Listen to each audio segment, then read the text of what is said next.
Pernahkah kamu merasa bahwa otakmu membuat keputusan yang terlalu cepat atau justru terlalu lambat? Dalam buku Thinking, Fast and Slow, Daniel Kahneman mengungkap rahasia bagaimana kita berpikir dan mengambil keputusan, serta mengapa seringkali kita salah.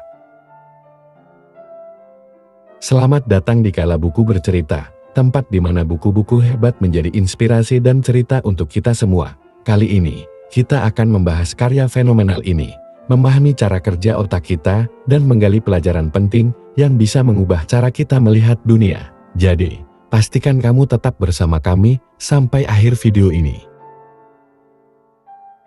Daniel Kahneman, seorang psikolog yang meraih Nobel di bidang ekonomi, mempelajari bagaimana pikiran manusia bekerja, khususnya dalam pengambilan keputusan. Buku ini adalah mahakarya yang menggabungkan psikologi dan ekonomi untuk membantu kita memahami bias dan logika di balik tindakan kita.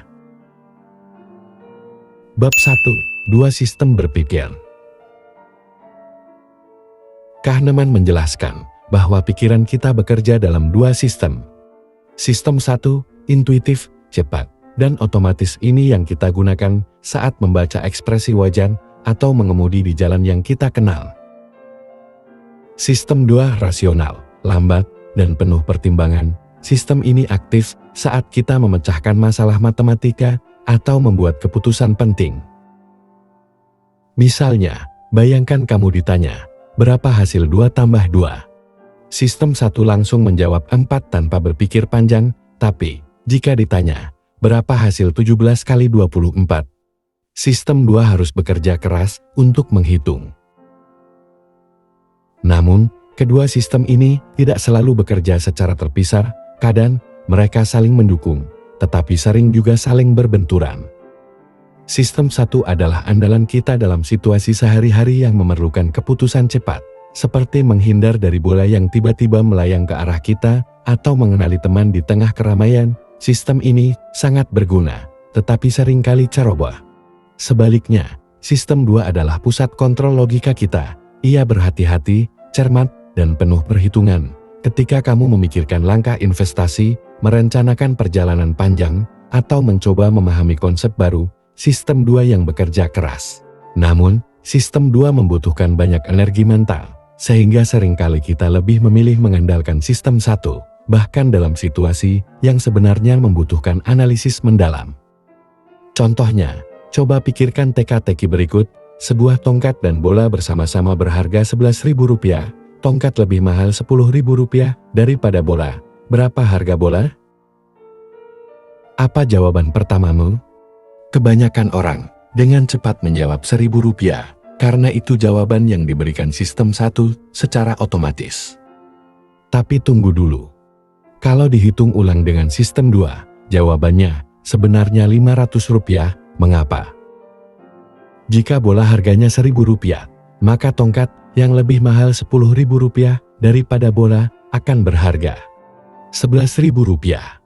Dan jika dijumlahkan bersama harganya menjadi Rp12.000 dan tidak sesuai informasi soal bahwa totalnya adalah Rp11.000. Oleh karena itu, harga bola tidak bisa Rp1.000. Solusi yang benar harga bola Rp500 dan tongkat Rp10.500. Mari kita selesaikan soal ini dengan langkah-langkah logis. 1. Misalkan harga bola adalah X rupiah. 2. Karena tongkat lebih mahal Rp10.000 daripada bola, maka harga tongkat adalah X tambah Rp10.000. 3. Harga tongkat dan bola bersama-sama adalah Rp11.000. Oleh karena itu, X tambah 10.000 sama dengan 11.000. Kemudian kita sederhanakan menjadi 2X tambah 10.000 sama dengan 11.000. Kurangi 10.000 di kedua sisi, sehingga 2X sama dengan 1.000. Kemudian bagi kedua sisi dengan 2 didapatkan X sama dengan 500. Jadi, harga bola adalah Rp500 dan harga tongkat adalah Rp10.500. Inilah bukti bahwa sistem 1 sering menipu kita dengan jawaban yang tampak benar, padahal salah. Kahneman menyebut fenomena ini sebagai bias kognitif, di mana otak kita keliru karena terlalu cepat menyimpulkan tanpa menganalisis lebih dalam. Bayangkan berapa banyak keputusan penting yang kita buat setiap hari berdasarkan sistem 1. Membeli sesuatu, mempercayai informasi, bahkan mengambil langkah besar dalam hidup. Apakah kita benar-benar berpikir, atau hanya merespons otomatis? Inilah salah satu alasan mengapa memahami dua sistem berpikir ini sangat penting, karena dengan menyadarinya, kita bisa lebih bijak dalam bertindak. Bab 2. Bias kognitif. Sistem 1 sering membuat kita terjebak dalam bias kognitif, misalnya availability bias, kita lebih percaya informasi yang mudah diingat, seperti merasa pesawat lebih berbahaya karena sering melihat berita kecelakaan, padahal data menunjukkan mobil lebih berisiko. Overconfidence bias, terlalu percaya diri dalam keputusan, meski datanya tidak mendukung. Dalam kehidupan sehari-hari, bias ini bisa membuat kita salah dalam investasi, memilih pekerjaan, atau bahkan memahami orang lain. Bias kognitif adalah jebakan pikiran yang tak terlihat namun seringkali memengaruhi keputusan kita tanpa disadari. Salah satu yang paling umum adalah availability bias, ketika kita terlalu bergantung pada informasi yang paling mudah diingat, bukan yang paling relevan atau akurat. Contohnya, saat kita sering melihat berita tentang kecelakaan pesawat, kita mungkin mulai merasa takut terbang, meskipun statistik menunjukkan bahwa perjalanan udara jauh lebih aman daripada berkendara di jalan raya. Pikiran kita memperbesar risiko yang sebenarnya kecil, hanya karena informasinya lebih mudah diakses di ingatan kita. Lalu ada overconfidence bias, di mana kita merasa terlalu yakin pada kemampuan atau pengetahuan kita sendiri, meskipun faktanya tidak mendukung. Misalnya, seorang investor pemula mungkin merasa yakin akan berhasil memilih saham yang menguntungkan hanya karena ia pernah mendengar cerita sukses orang lain tanpa benar-benar memahami pasar saham. Hasilnya, keputusan yang berisiko dan seringkali merugikan. Selain itu, ada juga confirmation bias, yaitu kecenderungan kita untuk mencari dan mempercayai informasi yang mendukung keyakinan kita sambil mengabaikan fakta yang bertentangan. Misalnya, jika kita percaya bahwa diet tertentu sangat efektif, kita mungkin hanya membaca testimoni positif dan mengabaikan studi ilmiah yang menunjukkan hasil berbeda. Bias ini tak hanya terjadi dalam keputusan besar, tetapi juga dalam hal kecil sehari-hari. Contohnya, saat kita membeli produk karena iklannya menyentuh emosi kita, bukan karena kualitas produknya benar-benar sesuai kebutuhan.